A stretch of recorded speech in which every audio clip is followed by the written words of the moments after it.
Hello बच्चों, स्वागत है पुनः आपका मेरे चैनल में। चलिए श्रद्धा मनु पाठ से आगे के पद्यांश पढ़ते हैं। कहा आगंतुक ने सस्नेह, अरे तुम इतने हुए अधीर, हार बैठे जीवन का दाव, जीतते मरकर जिसको वीर। तप नहीं केवल जीवन सत्य, करुण ये क्षणिक दीन अवसाद, तरल आकांक्षा से है भरा, सो रहा आशा का आह्लाद। शब्दार्थ देखते हैं।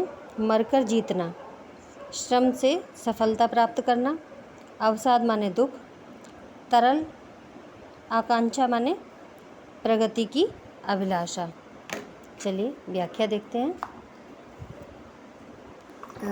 मनु श्रद्धा निराश मनु को उल्लास के साथ कर्मशील बने रहने की प्रेरणा देते हुए उत्साहित करती है।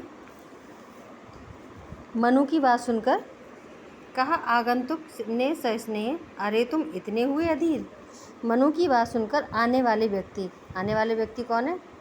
श्रद्धा। अर्थात श्रद्धा ने स्नेह भाव के साथ मनु से कहा कि अरे ऐसा प्रतीत होता है कि तुम अधीर हो गए हो, यानी कि अपना धैर्य खो बैठे हो, है ना। हार बैठे जीवन का दाव, जीतते मरकर जिसको वीर, और अपने जीवन में उस सफलता को प्राप्त करने के प्रति निराश हो चुके हो जिसे कर्मशील एवं साहसी पुरुष अपने कठिन परिश्रम के आधार पर प्राप्त करते हैं।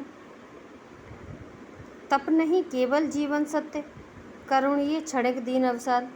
मनु को तपस्वी के रूप में देखकर श्रद्धा आगे कहती है कि केवल तपस्या करते रहना ही जीवन का सत्य नहीं है। दीनता और करुणा के भावों से ओतप्रोत तुम्हारी ये मन स्थिति क्षणिक है, तरल आकांक्षा से है भरा, सो रहा आशा का आह्लाद। जीवन तो प्रगति की अभिलाषाओं, आशाओं और प्रसन्नता से भरा पड़ा है, अतः तुम अपनी अभिलाषाओं एवं इच्छाओं को जगाओ तथा उत्साहपूर्वक जीवन व्यतीत करो। चलिए बच्चों एक बार व्याख्या फिर से देखते हैं।